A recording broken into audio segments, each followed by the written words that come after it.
Let's get in Prayesh Jain. He is joining in right now with his views on Reliance Industries. He tracks it very closely. Prayesh, your initial comments on the performance of Reliance Industries, and does this give you any cause for upgrade? See, the numbers were definitely ahead of what we were expecting, especially on the GRM front. We were expecting it to be around $8.50 per barrel, while they've delivered around $9.6 per barrel.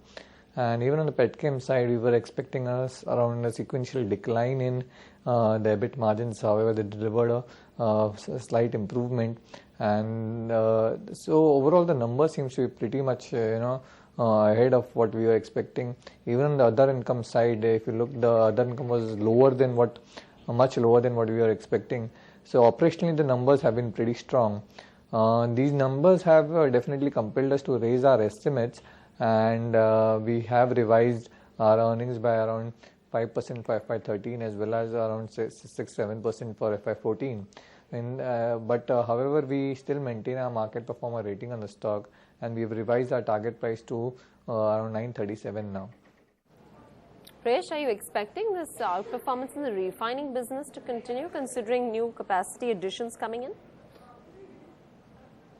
Overall, we have a flattish outlook for GRMs, because if you look at the capacity additions that are happening across the globe, especially in China and the other Asia Pacific region, it's pretty huge, and the European utilization rates have also been on the lower side. So there's a headroom for increasing utilization levels there as well. So in that terms, I think the supply is pretty strong, while demand is not picking up substantially. So in that terms, GRMs might remain at current levels over the next couple of quarters. We are factoring in around $9.5 for FY14 for Reliance, and a similar level for FY15 as well. Overall, for petchem as well, how are you expecting the performance going forward? Petrochemicals first half of FY14 could be slightly weak. However, from second half of FY14, we expect a recovery in petrochemicals, especially for Reliance, given that its new capacities are expected to come on stream from that point onwards. So, and the new capacities have a lower cash conversion cost as compared to what its existing capacities are. So in that terms, definitely Reliance will gain from its new capacities, as well as any recovery in demand environment. And as we see that in FY15, the capacity additions are not as material as they have been in the recent past, we think that the margin sustainability for petrochemicals could be much better in FY15 as well. What about E&P? Are you bullish on the same, considering gas prices? And this time around, I think that was the slow area. The gas price hike is one point. The other point we have to focus on is what kind of production growth we can expect from Reliance. Currently, the KG-D6 production has been dwindling, and as per the guidance from Nikko Resources, we don't expect any recovery in production before FY15. So, and that too, it's the current guidance. Possibly, the kind of trajectory we've seen, this could taper down further. But if the company is able to arrest the decline and see a recovery in production, then definitely E&P could be a big value driver and earnings driver for the stock, as the margins in that segment are much higher relative to what its other two segments, that is refining and petchem, have. So in that terms, I think the E&P contribution to profitability can go up from one, that is the gas price hike, but the volumes have also to go up. In the overall scheme of things, in the overall performance, how much importance are you going to be giving to other businesses as well? Shale gas separately, retail business, though it's a very marginal, contribution there, but it's starting to catch the eye now. See, as per our estimates, shale gas business could contribute to anywhere between 30 to 40 rupees per share for Reliance, while its other business prospects like the broadband and the retail could add another 20-25 rupees to Reliance's value. But these are all based on very conservative estimates, given that there is not too much of data available on these companies. Further,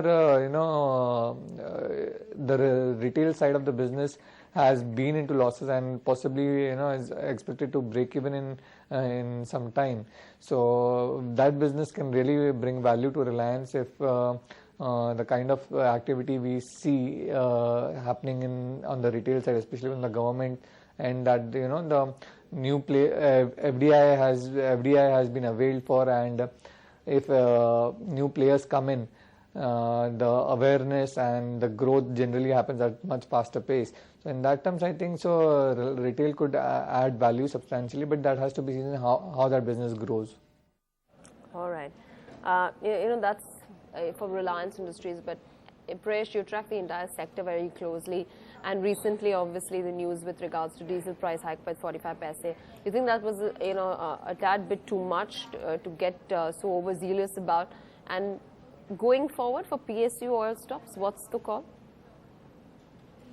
We've actually advised our investors to book partial profits if they are holding those stocks, because there are a couple of points. As one, you rightly mentioned that there is still uncertainty as to whether how many more hikes can be given. Secondly, even if all the price hikes happen and diesel is eventually deregulated by the end of by the end of 18 months. So during that phase, diesel will still be making losses, and as to what would be the sharing pattern, that is still uncertain, and that is a key element for the profitability of these companies, and we're still uncertain on that point. So in that terms, I think so it's better to book some profits out here, and possibly we wait for price correction in these stocks to enter again. All right, Prayesh. Thanks very much for joining, and appreciate you taking on the time and speaking with us and sharing your views on Reliance Industries with us. India's #1 news app just got even better. Download NDTV's new app. Fully optimized for retina display. Full screen view. Faster response time. And Sudoku. NDTV's new iPad app. Download now.